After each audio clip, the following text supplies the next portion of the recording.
Bioscope की बातें।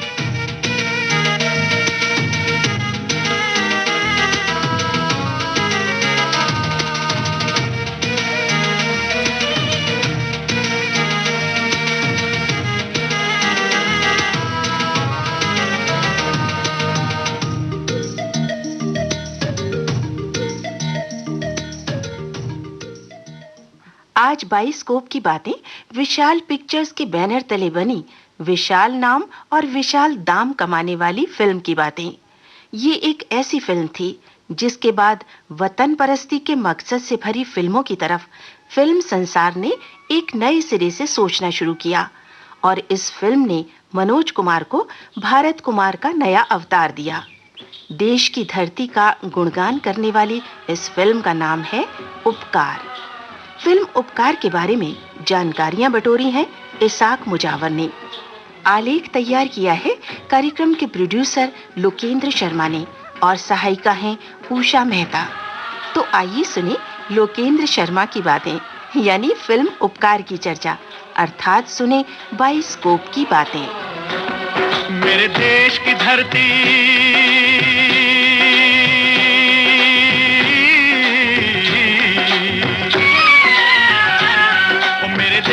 धरती सोना उगले उगले हीरे मोती। मेरे देश की धरती, मेरे देश की धरती, मेरे देश की धरती सोना उगले उगले हीरे मोती। मेरे देश की धरती, मेरे देश की धरती।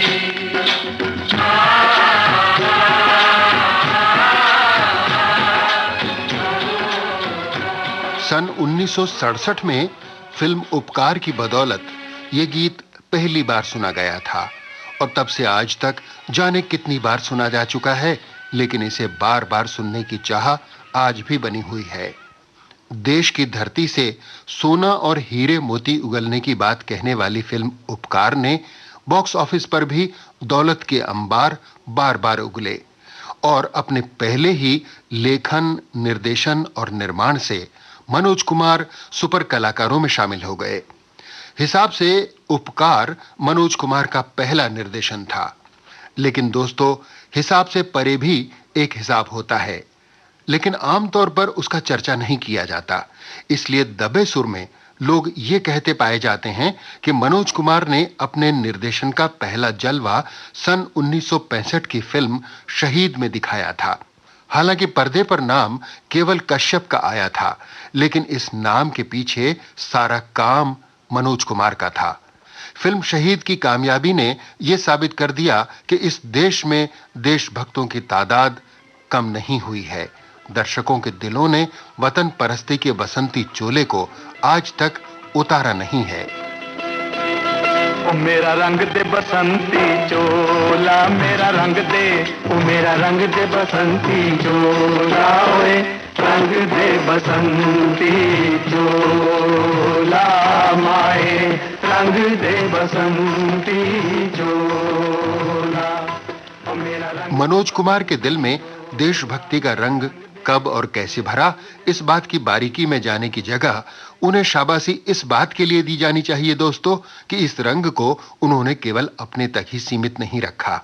अपनी फिल्मों के जरिए जन जन को इस रंग में डुबोने की कोशिश की। वैसे लोगों का कहना है कि फिल्म शहीद में भगत सिंह के रोल में देखकर स्वर्गीय भगत सिंह की माताजी ने मनोज कुमार को खूब आशीषें दी थीं, बल्कि वे तो मनोज कुमार को भगत सिंह ही कहकर पुकारने लगी थीं। और शायद इन्हीं आशीषों का प्रताप था कि मनोज कुमार ने देशभक्तिपूर्ण फिल्में बनाने का व्रत ले लिया। फिल्म उपकार 1967 में आई थी, लेकिन मनोज कुमार ने अपना फिल्मी जीवन सन 1955-56 में लेखराज भाकरी के साथ सहायक निर्देशक बनकर शुरू किया। हाँ, लोगों में उनकी पहचान बनी सन 1959 की फिल्म चांद से अभिनेता के रूप में। फिर अगले ही बरस यानी सन 1960 में मनोज कुमार को फिल्म हनीमून के पर्दे पर हीरो बनने का मौका मिला और उनके अभिनय की गाड़ी चल निकली। लेकिन निर्देशन करने की हसरत मनोज कुमार के भीतर हमेशा कुलबुलाती रही।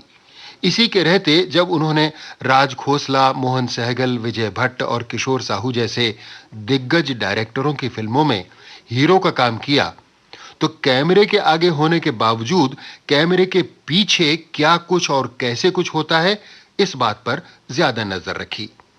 फिर जैसा कि लोग कहते हैं, जब उन्होंने फिल्म शहीद में अपनी निर्देशन क्षमता की परीक्षा भी ले ली, तो निर्देशन और निर्माण का झंडा लेकर वे बाकायदा मैदान में उतर आए और शुरू किया उपकार, यानी शुरू हुआ एक नया सवेरा।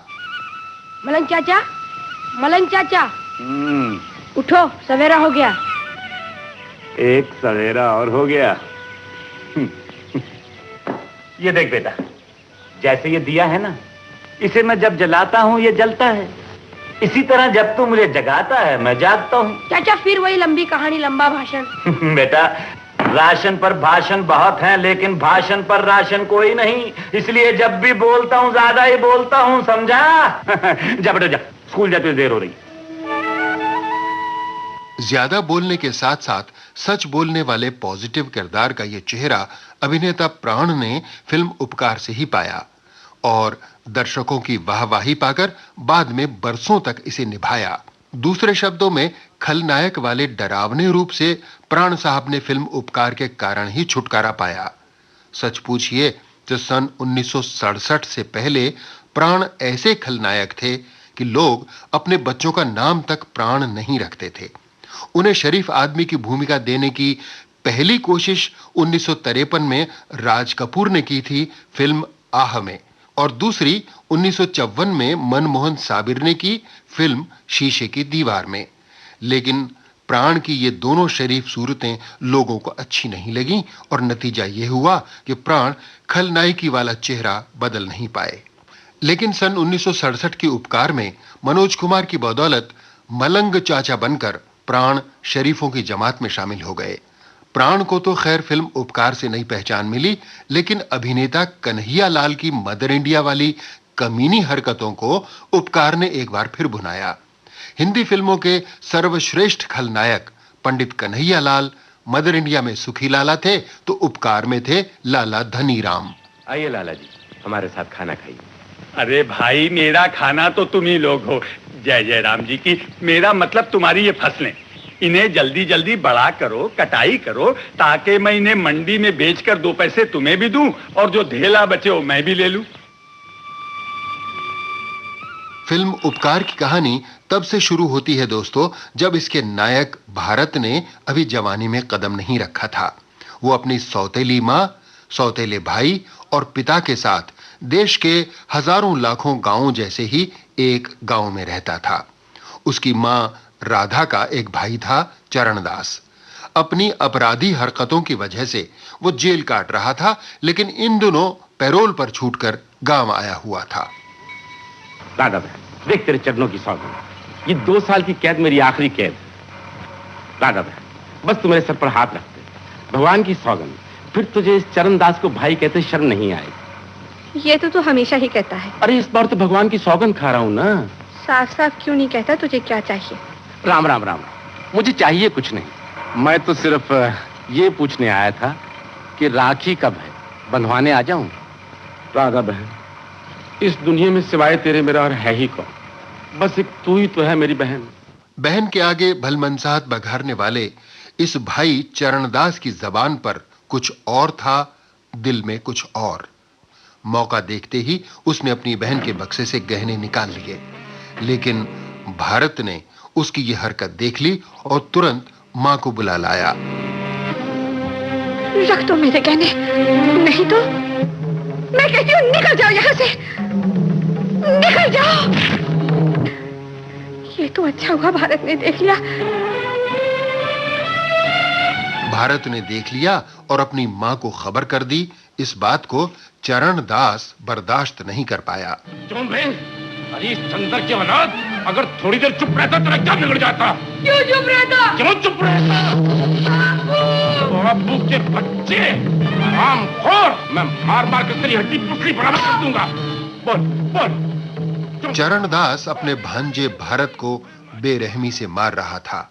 ये बात भारत का बापू चुपचाप कैसे देख लेता?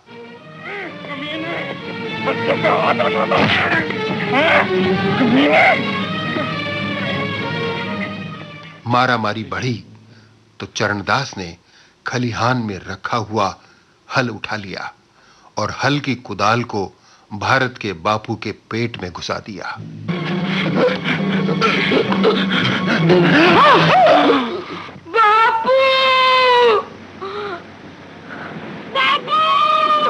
विश्वा और मलंग की मदद के बावजूद भारत अनाथ हो गया। उसके बापू ने प्राण गंवा दिए।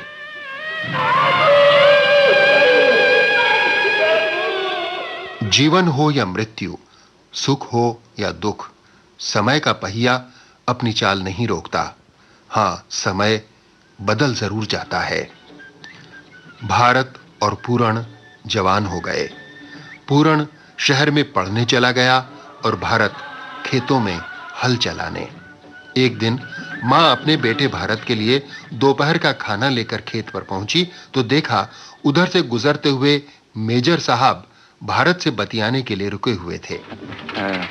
मेजर साहब, आप बैठकर खाना खाइए, मैं भाग के डाकखाने से पैसे ले आता हूँ, आप पूरन को दे दीजिएगा। भारत सुनो, पूरन को मैं अपने पास से रुपये दे दूंगा, वापसी में तुमसे ले लूंगा।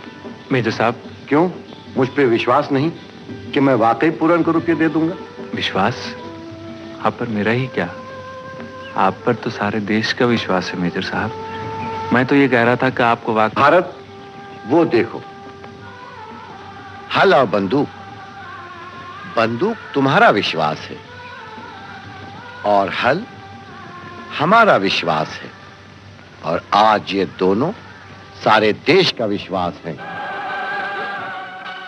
मेजर साहब ने अपनी बंदूक हल के साथ टिकाकर रख दी थी और इसी दृश्य की ओर संकेत करते हुए मेजर साहब ने यह बात कही थी।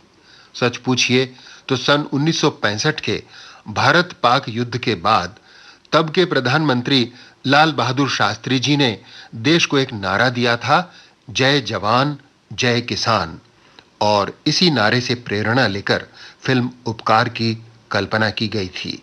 बहरहाल, आइए अब एक बार फिर कहानी की तरफ लौटें। एक दिन एक डॉक्टर, और वो भी महिला डॉक्टर, डॉक्टर कविता, इस गांव में सेवा का इरादा लेकर आन पहुंची। डॉक्टर जी नमस्ते। नमस्ते। आप इनको नहीं जानती? जी नहीं। भारत बेटा 11 जमाते पास है, इस जिले का सबसे ज्यादा पढ़ा लिखा किसान है। मुझे इजाजत है? देखिए, आप यहाँ हमारी मेहमान हैं, अगर कोई तकलीफ हो तो सेवा का मौका दीजिए। Thank you. Mention not. Bharat शहर के फैशन और तौर तरीकों से भले ही वाकिफ नहीं हो, गांव में वो सबसे समझदार माना जाता था। इसीलिए लाला धनीराम को जब एक परेशानी हुई तो वो पैरवी करवाने के इरादे से भारत के पास आए। बेटा, जरा इन लोगों को समझाओ, इन लोगों का दिमाग खराब हो गया। क्या हुआ लाला जी? ये लोग कहते हैं कि इस साल हम अपनी फसलें ही नहीं बेचेंगे। फसल भी कोई बेचने की चीज है लाला जी? फसल की कटाई के बाद अनाज बेचा जाता है। बेटा, मैं भी तो अनाज ही बेचता हूँ। अरे बेटा, इन लोगों को समझाओ। ठीक कहते हैं ये। इस साल हम कटाई के बाद मंडी में जाकर अनाज खुद बेचेंगे। 2 पैसे देर से मिलेंगे तो क्या हुआ, लोगों को तो 2 पैसे कम देने पड़ेंगे लाला जी। आप जाइए, आप फसल नहीं बिकेगी। अच्छा, आप जा सकते हैं। गांव के लोग लाला धनीराम को अपनी फसल नहीं बेचेंगे, ये जानकर लाला जी की तो जैसे सांस ही रुकने लगी। जिससे खून चूसने की आदत हो और उसे पानी भी नसीब नहीं हो तो वो कहां जाए। लेकिन कभी-कभी जाना कहीं नहीं पड़ता, नसीब खुद चलकर आ जाता है। लाला जी के साथ भी यही हुआ। राम राम लाला जी। जय जय राम जी। आओ बैठो। और सब ठीक है ना? लाला जी, मैंने 12 बरस जेल में काटे और 12 बरस में हर रोज 12 बार यही कसम खाई है कि जेल से निकलते ही बदला जरूर लूंगा। किससे? भारत से। कैसे? ऐसे। जय जय राम जी की, इसे दूर रखो भाई। किसी को कानो कान खबर नहीं होगी लाला जी। मेरी कसम पूरी हो जाएगी और आपका काम बन जाएगा। चरणदास और लाला धनीराम ने अपने इरादों में कालिख भरना शुरू किया, लेकिन काले मंसूबों के रंग कुदरत की रंगीनी से मेल नहीं खाते। मौसम बसंत का था और गांव के खेतों और दिलों में बसंत झूम रहा था। पीली पीली सरसों फूली, पीली उड़े पतंग, ओ पीली पीली उड़ी चुनरिया, ओ पीली पगड़ी के संग, गले लगा के दुश्मन को भी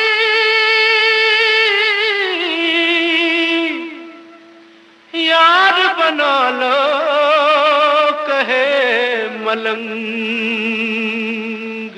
आई झूम के बसंत झूमो संग संग में, आई झूम के बसंत झूमो संग संग में। आज रंग लो दिलों को,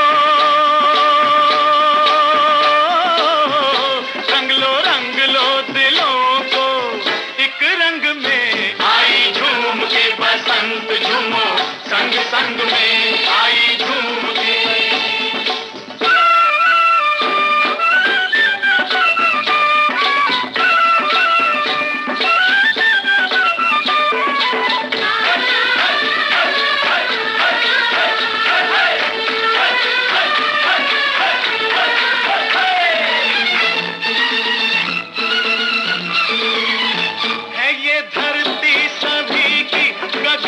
सबका हो तेरा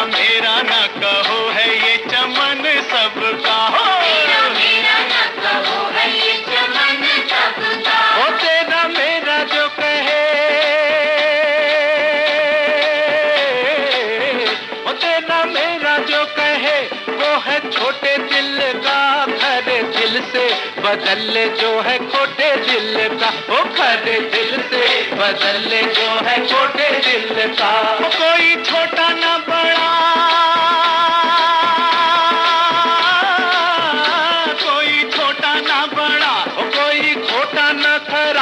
जीना सीख लो जरा एक नए ढंग में। आई झूम के, आई झूम के, आई झूम के बसंत झूमो संग संग में, आई झूम के।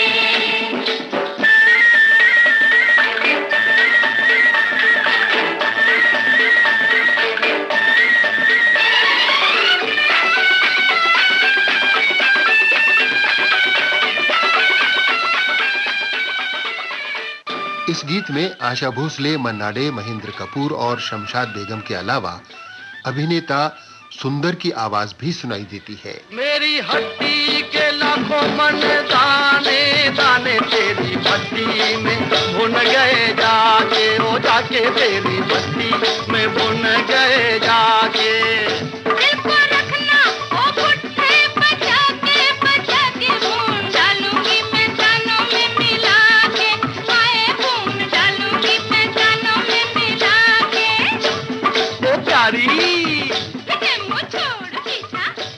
अभिनेता सुंदर के बारे में एक बात आपको बता दूं दोस्तों, सन 1940 के दशक में सुंदर कुछ फिल्मों में हीरो भी रहे और अपने गाने भी उन्होंने खुद ही गाए।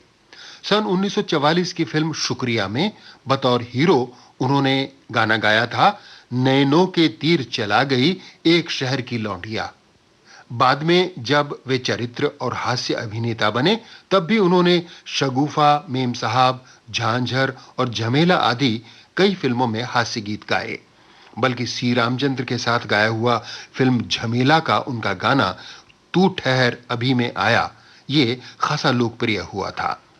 बहरहाल फिल्म उपकार के इस बसंती गीत में सुंदर की प्रेमिका शम्मी और दो बेटे मोहन चोटी और गुलशन बावरा भी नजर आते हैं। बाबू झूठ न ऐसे बोल, हम दो हीरे हैं अनमोल, हमको पट्टी में न रोल, अपने दिल के संग में। आई झूम के, आई झूम के, आई झूम के बसंत झूमो संग संग में, आई झूम के। गांव बसंत के रंग में डूबा था और उधर मौका पाकर चरणदास और लाला धनीराम ने एक पतझर की योजना बना डाली।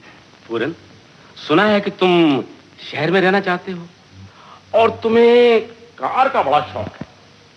तो बेटे, कार तुम्हें मिल सकती है। कैसे?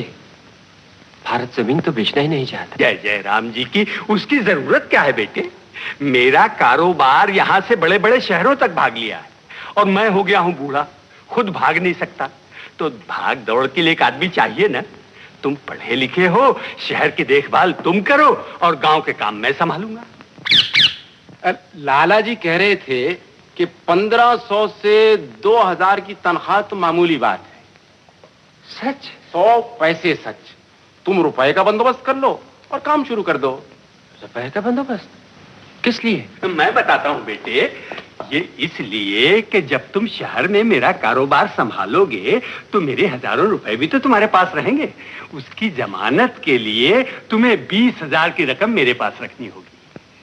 20,000? तुम्हारे लिए तो मामूली रकम है बेटा, भारत बहुत पैसे वाला है। भारत में जो थोड़ा बहुत जमा किया था वो मेरी पढ़ाई पे खर्च कर। जय जय राम जी की। लखपति, जरा खाता देखकर बताना कि भारत ने कितना रुपया जमा कराया था और सूद के साथ वापस कितना लिया और कब लिया। अभी बताता हूँ। जमा पिछले साल किया था और वापस पिछले हफ्ते। असल 20,000 और सूद के 3,000। 23,000। पूरण लालच और लालाजी की बातों के जाल में फंस चुका था। घर आते ही उसने भारत से पूछताछ शुरू कर दी। मैं हिसाब की किताबें देखना चाहता हूँ। पूरन, हिसाब की किताबें? हाँ। तूने ये क्यों पूछा है? इसलिए कि मैं भी इस कमाई का हिस्सेदार हूँ। हिस्सेदार? क्यों? क्या मेरा इस पर कोई हक नहीं? क्या मैं ये सब कुछ नहीं पूछ सकता? नहीं नहीं पूरन, सब कुछ तेरा ही है। बोल, तुझे क्या चाहिए? 25,000। 25,000? इतना रुपए? मुझे रुपया चाहिए। मैं तुम्हें कैसे यकीन दिलाऊं कि मेरे पास? तुम मुझे यकीन दिला नहीं सकते, लेकिन मैं तुम्हें सबूत दिला सकता हूँ। कैसा सबूत? यही कि तुम्हारे पास बहुत रुपया है। पूरन, और अगर तुम्हें मेरी बात पर यकीन ना हो तो चलो मेरे साथ। कहाँ?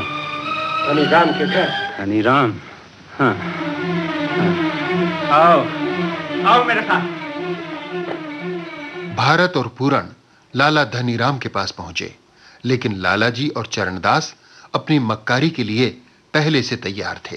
अरे बेटा भारत, मुझे क्या पड़ी है जो मैं तुमसे झूठ बोलूं? तुमने मुझे सूद पर 20,000 रुपया दिया। पिछले हफ्ते मैंने सूद के साथ 23,000 तुम्हें वापस कर दिया। झूठ, कोरा झूठ। बेटा, भगवान को मुंह दिखाना, सरकार को किताब दिखानी है। तुम भी देख लो, पढ़े लिखे हो बेटा, पढ़े लिखे हो। आप झूठे, आपकी किताब झूठी, आपकी हर बात झूठी। राम राम राम राम राम राम। अरे भाई, घर का झगड़ा घर में निपट। लाला जी का वक्त क्यों खराब करते हो? तुम कौन होते हो बीच में बोलने वाले? चरणदास, तुम्हारा भाई और लाला जी का खिदमतगार।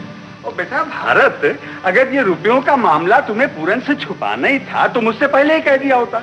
न मैं पूरन से कहता, न तुम दोनों भाइयों में झगड़ा होता। झूठ, फिर वही झूठ। लाला जी, आप मेरे दुश्मन इसलिए हैं कि आपको मेरी वजह से इस गांव से काले बाजार के लिए अनाज नहीं मिलता, और तुम मेरे दुश्मन इसलिए हो कि तुम्हारा चाकू लगने के बाद भी मैं जिंदा हूं। चाकू? कैसा चाकू? क्या बकते हो? ये देखो, कल रात तुमने मुझ पे वार किया। मैंने ये बात किसी को इसलिए नहीं बताई कि मां को दुख होगा, पूरन परेशान हो जाएगा। ये झूठ है। कल रात तो मैं लाला जी काम से दूसरे गांव गया था। पूछो, लाला से पूछ लो। किसी से नहीं पूछना मुझे। लाला जी, आप जो चाहते हैं वो कभी नहीं होगा। आज ये मेरी आवाज है, इस गांव की आवाज है, और कल हर एक किसान की यही आवाज होगी। खेतों में उगा हुआ अनाज जरूरतमंद लोगों के पास जाएगा, आपके गंदे गोदामों में नहीं सड़ेगा। मैंने हिसाब पैसों का मांगा है, लाला जी के गोदामों का नहीं। राधा बहन, मैं सच कहता हूँ, तुम भले से सगे से बढ़कर समझो। लेकिन ये तुम्हें सौतेली माँ और पूरन को सौतेला भाई समझता है, नहीं तो क्यों इसका हिस्सा हजम करने की कोशिश करता है? मैं जानती हूँ तुम इसके दुश्मन हो। राम राम राम, कैसी बातें करती हो? अरे जैसे मैं पूरन का मामा, वैसे मैं इसका मामा। मामा जरूर हो, लेकिन कंस हो, कंस।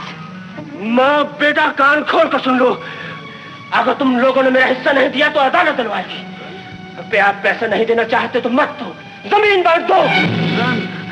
दोस्तों, मनोज कुमार की कलम ने फिल्म उपकार की कहानी को भारत के राजनैतिक, सामाजिक और सांस्कृतिक धारणाओं से इस तरह गूंथा था कि समाज में प्रचलित विचार और परंपराएं संवादों में बखूबी उतर गईं। हीरो का नाम भारत भी संवादों को दोहरे अर्थ देने में बहुत काम आया। जमीन के बंटवारे की बात होते ही देश के बंटवारे की चुभन दर्शकों ने महसूस की, और फिर मलंग चाचा की बातें। देख लिया भारत, कई बार मैंने तुझसे कहा कि जी भर कर लोगों पर उपकार कर, मगर पहले अपनी सोच।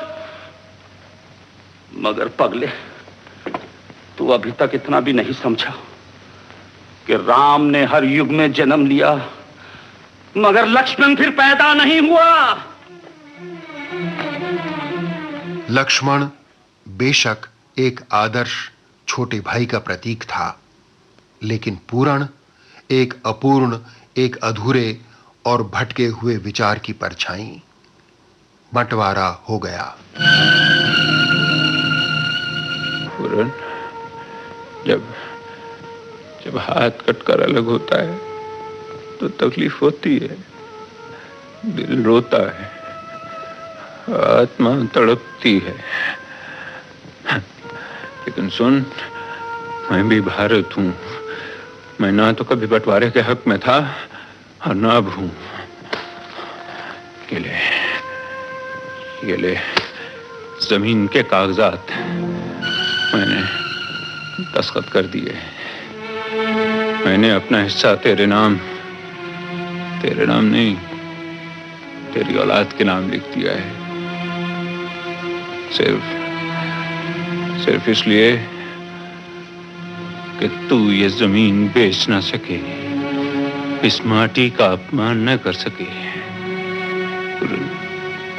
पूरन, इस माटी में हमारी माँ के आंसू मिले हुए हैं, इसमें हमारे बुजुर्गों का खून पसीना मिला हुआ है। कसमें, वादे, प्यार, वफा सब बातें हैं, बातों का क्या। कसमें, वादे, प्यार, वफा सब बातें हैं, बातों का क्या। कोई किसी का नहीं, ये झूठे नाते हैं, नातों का क्या। कसमें, वादे, प्यार, वफा सब बातें हैं, बातों का क्या। फिल्म उपकार के पर्दे पर यह गीत मलंग चाचा यानी प्राण ने गाया था, और इस फिल्म के बाद प्राण ने अपनी लगभग हर फिल्म में एक गाना जरूर गाया। इसके पहले विलन के रूप में प्राण ने केवल 2 या 3 बार ही गाने गाए थे। एक तो सन 1950 में सोहराब मोदी की फिल्म शीश महल में निगार सुल्ताना के साथ उन पर एक गाना फिल्माया गया था, मोहम्मद रफी और गीता दत्त का गाया हुआ। और दूसरा गाना सन 1955 की फिल्म मुनीम जी का एक तिगाना था। इसे देव आनंद, नलिनी जयवंत और प्राण पर फिल्माया गया था। हीरो को मिली थी हेमंत कुमार की आवाज, हीरोइन ने पाया गीता दत्त का स्वर, और प्राण के पल्ले पड़ा एक ठाकुर नाम के बाकायदा बेसुरे कलाकार का रेंकना।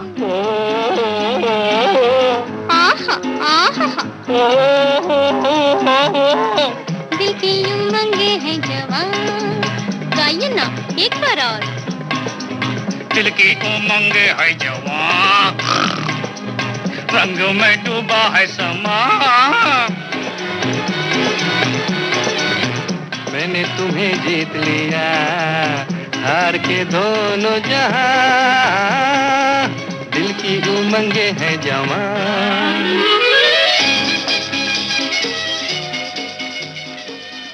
विलन के रूप में तीसरा गाना प्राण ने किशोर कुमार की आवाज में किशोर कुमार के ही साथ फिल्म हाफ टिकट में गाया।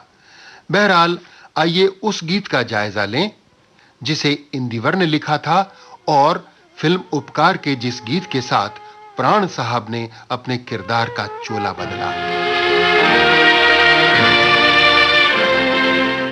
सुख में तेरे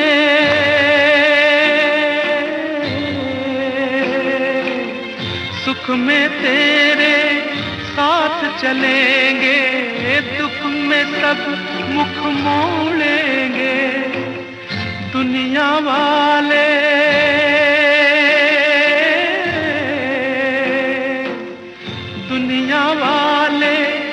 तेरे बनकर तेरा ही दिल तोड़ेंगे।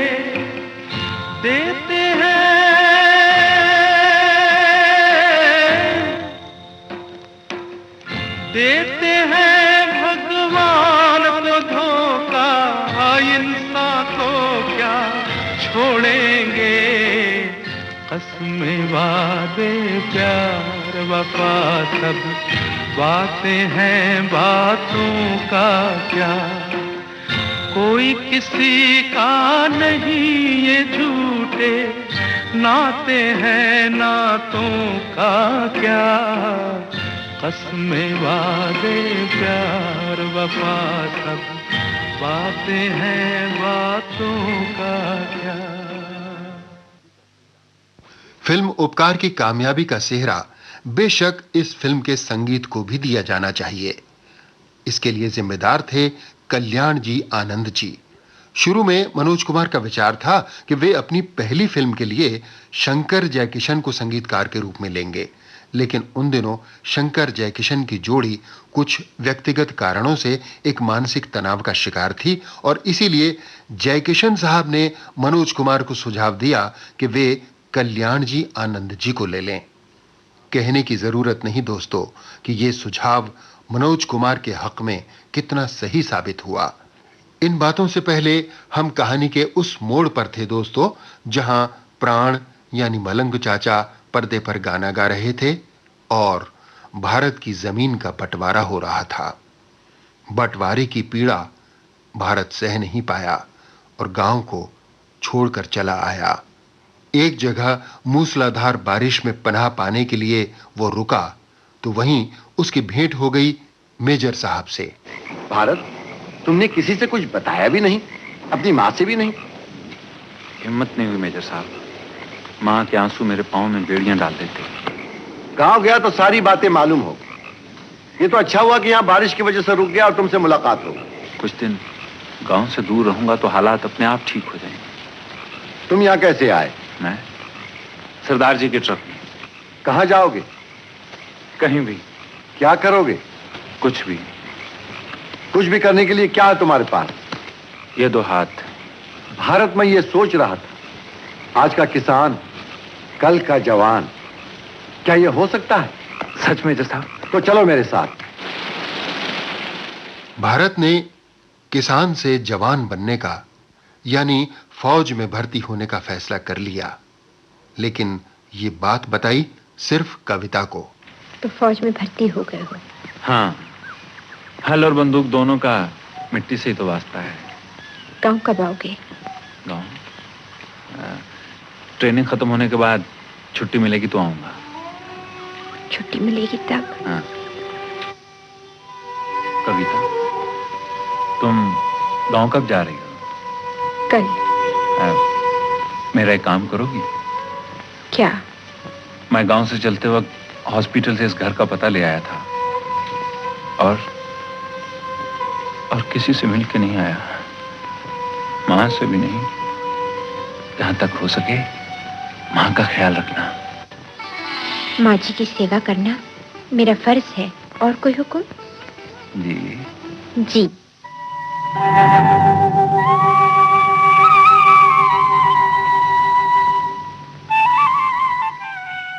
भारत की राह में शायद पग पग पर इम्तिहान लिखे थे। अभी फौजी ट्रेनिंग पूरी हुई ही थी कि युद्ध का बिगुल बज उठा।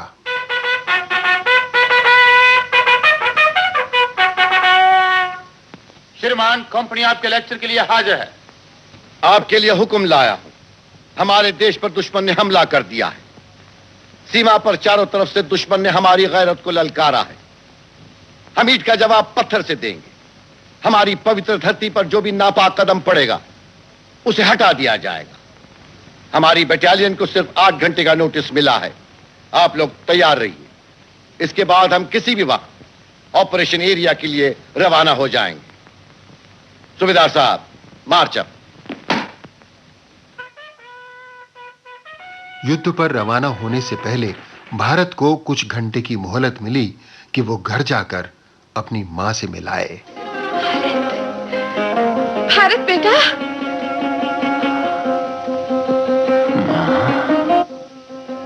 कैसी हो मां? तुझे देख लिया, खुश हो गई, बहुत खुश। पता नहीं फिर मिले ही या ना मिले। ऐसा कभी नहीं कहते बेटे। जिन्हें लाखों करोड़ों का आशीर्वाद हो, उन्हें कभी कुछ नहीं होता, कुछ नहीं होता। जा बेटा, वक्त हो रहा है, तुझे वहां जल्दी पहुंचना है। मां, हाँ, जा। भगवान रक्षा करना। देश की सीमाओं पर बारूद बरसने लगा।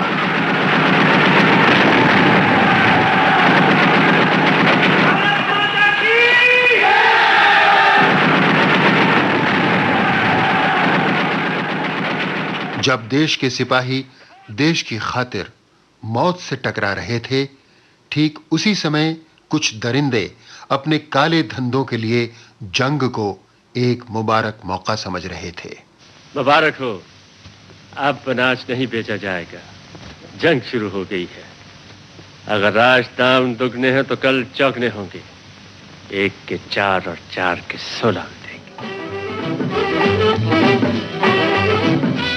हर हाल में तिजोरी को अपना ईमान समझने वालों ने बेईमानी के हथकंडे शुरू कर दिए।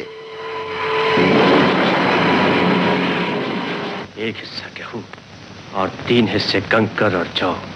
और हाँ, बाजार में जितना भी चावल मिले उसे खरीद लो। जिस भाव पर भी मिले उसे खरीद लो। साहब, साहब, पुलिस, पुलिस, भाग जाओ, भाग जाओ।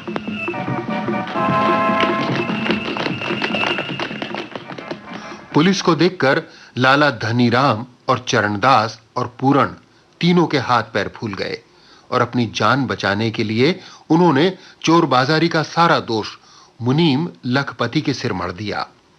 लखपति ने अपनी जान फंसती देखी तो उसने पूरण के सामने यह भेद खोल दिया कि कैसे उसे अपने भाई के खिलाफ करने के लिए लाला धनीराम और चरणदास ने चाल चली थी और कैसे भारत को बर्बाद करने के लिए उन्होंने झूठ बोला था।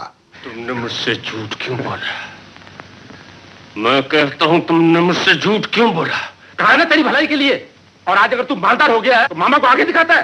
बेटे, इसने जो कुछ भी किया वो तेरे अच्छे के लिए बेटा। और फिर तू ये तो सोच के तू क्या था और क्या हो गया बेटे।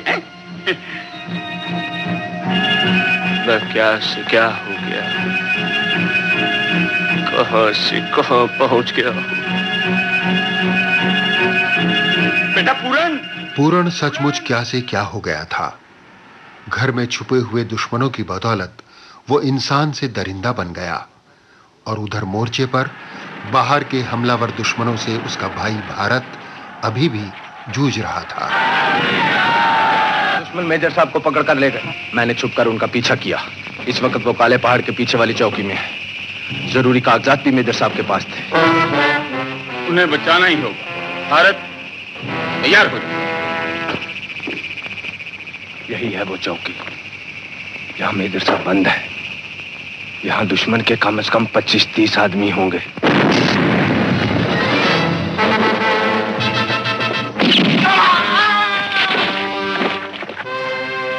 कौन तो?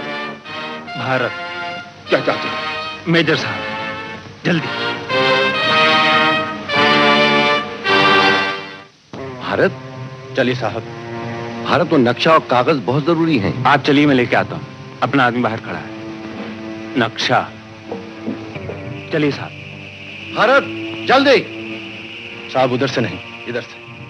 भारत ने मेजर साहब को तो दुश्मनों की कैद से छुड़ा लिया, मगर वो खुद दुश्मन की गिरफ्त में आ गया।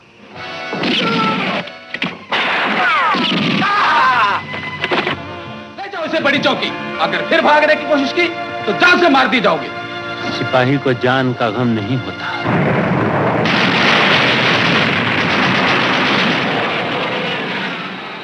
भारत को कैद की काल कोठरी में डाल दिया गया। उसे समझ में नहीं आ रहा था कि अब वो आजाद कैसी होगा। सारी उम्मीदें अंधेरा हो गई थी। कैसी काली थी ये रात।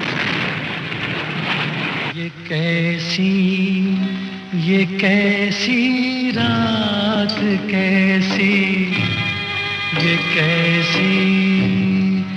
कैसी रात, कैसी ये बढ़ती जा रही है बात, कैसी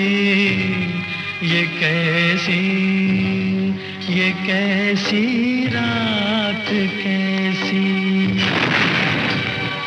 धरती अर्थी बन जाती है जब जब बारूद पिघलती है, लगती है किसी माँ के दिल पर सीमा पे जो गोली चलती है।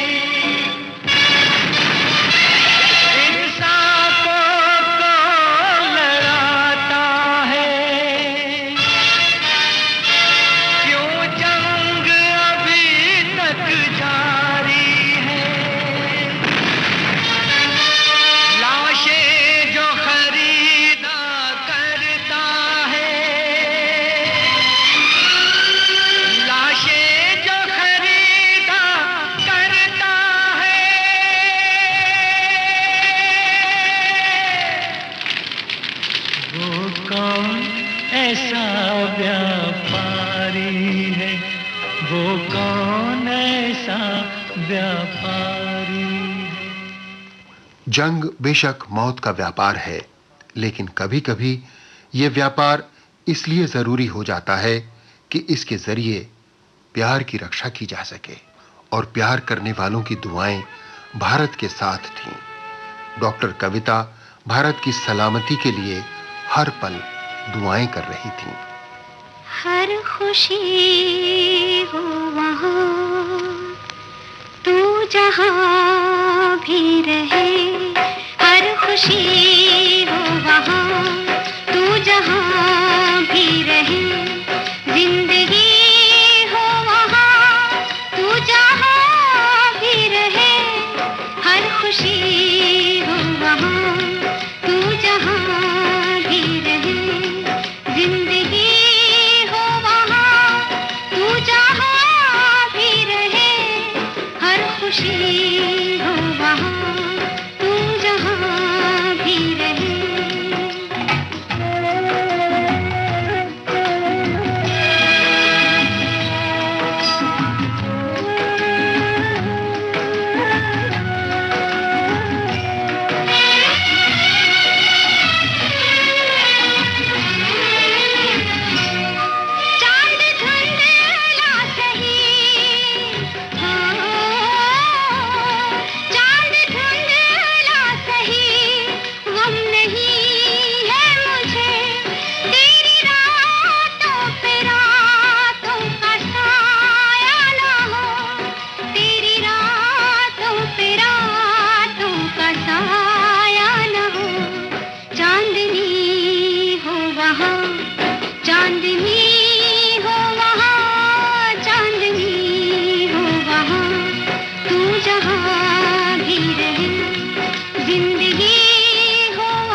शायद कुछ प्यार की दुआओं का असर था और कुछ भारत की होशियारी का। वो दुश्मन की कैद से निकलकर भागने में कामयाब हो गया। भारत का गांव मोर्चे से बहुत दूर नहीं था, इसलिए तोपों और बंदूकों की मार गांव ने भी सही थी। जख्मों से घायल बदन और थकन से चूर कदम लेकर भारत अपने गांव की सीमा पर पहुंचा तो उसे मलंग चाचा मिल गए। मलंग चाचा? भारत यार किस हालत में? मुझे दुश्मन ने पकड़ लिया था, बड़ी मुश्किल से यहाँ तक पहुंचा। इतना खून? ये कौन सा गांव है?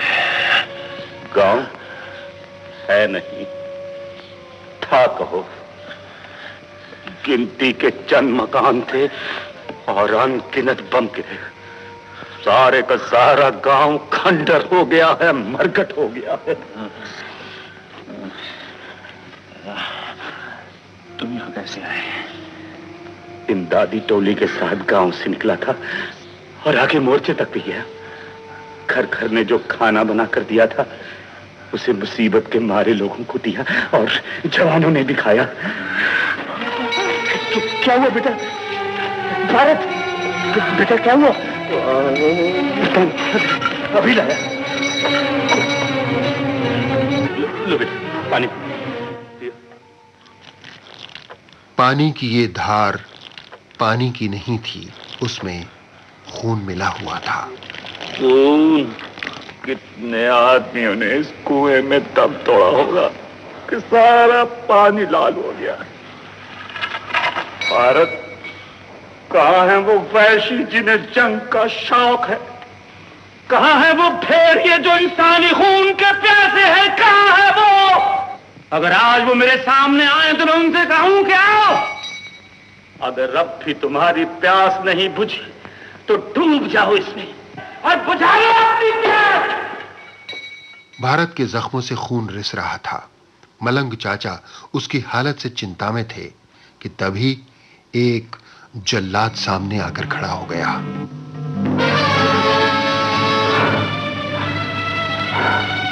पहचाना मुझे?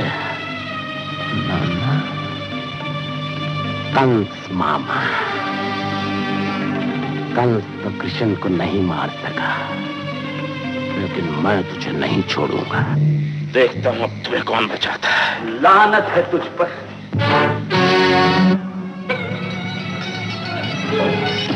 मलंग चाचा अपनी एक टांग और बैसाखियों के बावजूद चरणदास के साथ भिड़ गए, लेकिन शरीर का अधूरा होना पूरा नहीं पड़ा। चरणदास को तो उन्होंने मार दिया, भारत को तो बचा लिया, मगर स्वयं को नहीं बचा पाए।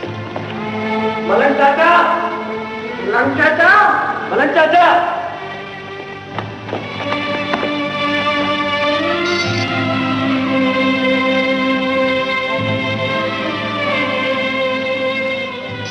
इमदादी टीम ने भारत को अस्पताल पहुंचाया, लेकिन वहां भी मौत के साथ भारत की लड़ाई जारी रही।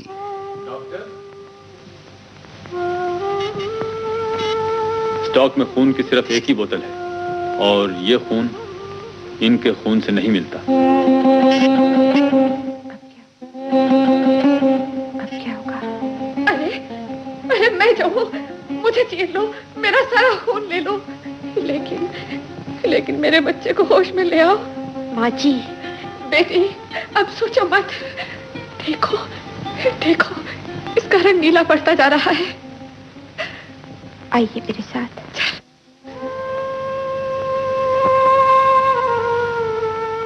माँ जी का खून नहीं दिया जा सकता क्योंकि ये मैच नहीं करता। डॉक्टर आप मेरा खून ले लीजिए, लेकिन मेरे भाई को बचा लीजिए।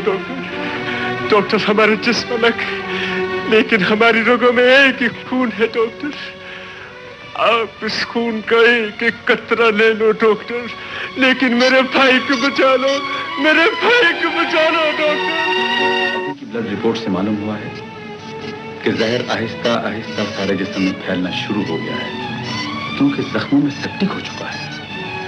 अगर दोनों बाजू जल्द ही ना काट दिए गए तो इनकी। भारत को जिंदा रखने का और कोई चारा नहीं था। उसके दोनों बाजू काट दिए गए। माँ जी, खतरे की घड़ी टल गई, ऑपरेशन ठीक हो गया। अब आप जाइए, सुबह आ जाना।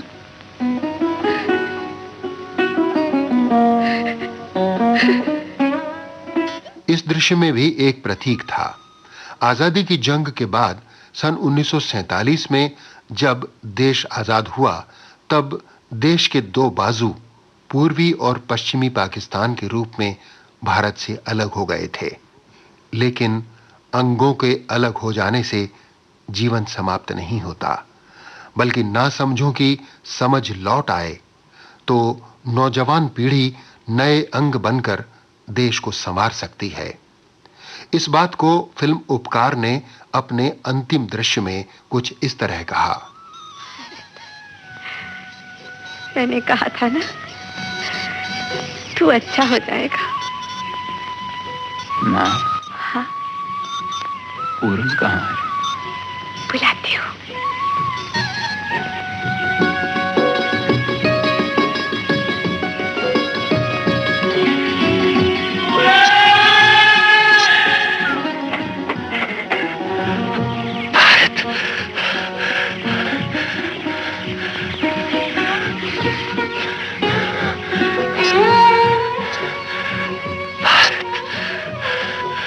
अपने बाजू मेरे सामने लाओ, लाओ। हाँ।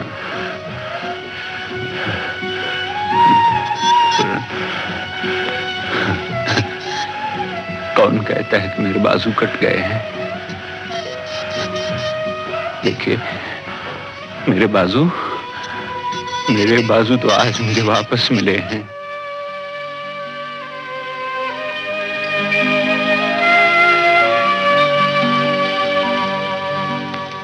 आशाएं ममता लाड़ दुआ, इस माटी में है प्यार तेरा, जो आज दिया है माँ तूने, अनमोल है वो उपहार तेरा।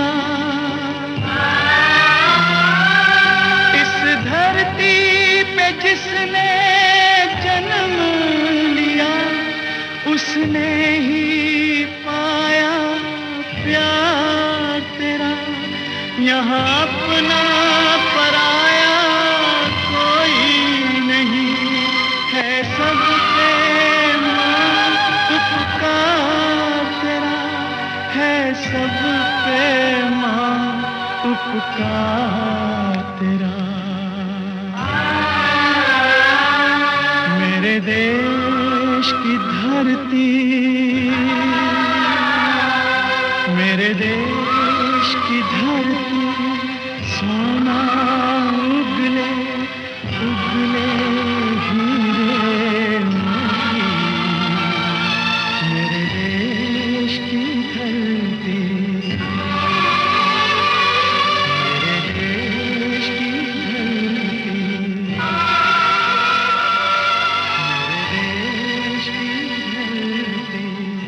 एक नई सुबह, एक नई आशा और एक नए संदेश के साथ फिल्म उपकार पूरी हो जाती है।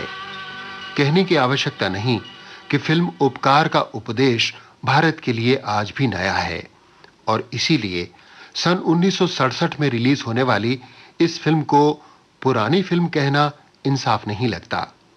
जिस अंधेरे को, जिन जख्मों को, जिन आंसुओं को इस फिल्म ने हमें दिखाया, वो आज भी भारत में जगह जगह दिखाई देते हैं। कुछ लोगों ने फिल्म उपकार को एक फॉर्मूला फिल्म भी कहा, लेकिन फॉर्मूला ही सही, ऐसे फॉर्मूले को कमर्शियल कामयाबी की चौखट तक लेकर आना किसी दीवानगी से कम कतई नहीं है। और दीवानगी के ऐसे दौर में दीवानों पर क्या गुजरती है, ये किसी दीवाने से ही पूछना पड़ेगा। दीवानों से ये मत पूछो, दीवानों पे क्या गुजरी है, गुजरी है। हाँ, उनके दिलों से ये पूछो, अरमानों पे क्या गुजरी है, गुजरी है दीवानों से ये मत पूछो।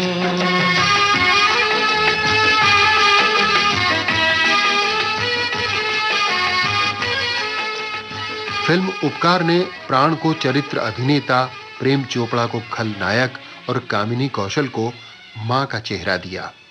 इस फिल्म की हीरोइन आशा पारेख थीं और अन्य कलाकार थे कन्हैया लाल, डेविड, मदन पुरी, मनमोहन कृष्ण, असित सेन, सुंदर, मोहन चोटी, कृष्ण धवन, मनमोहन, शम्मी और गुलशन बावरा।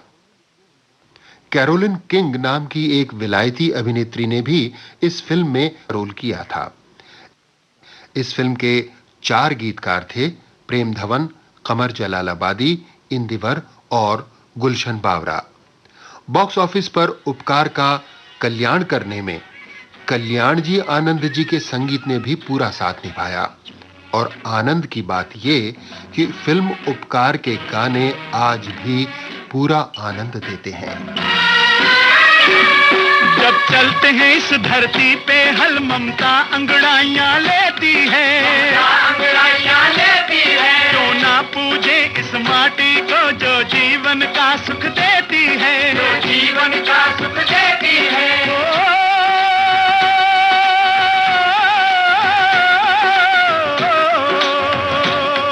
इस धरती पे जिसने जन्म लिया,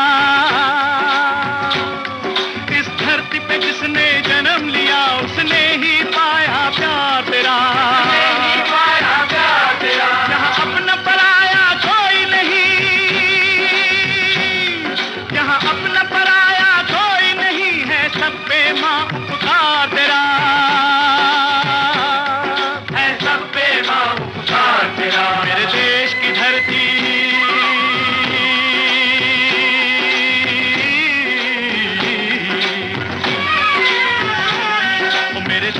धरती सोना उगले उगले हीरे मोती, मेरे देश की धरती, मेरे देश की धरती, मेरे देश की धरती सोना उगले उगले हीरे मोती, मेरे देश की धरती, मेरे देश की धरती। फिल्म उपकार की बातें पूरी हुई दोस्तों।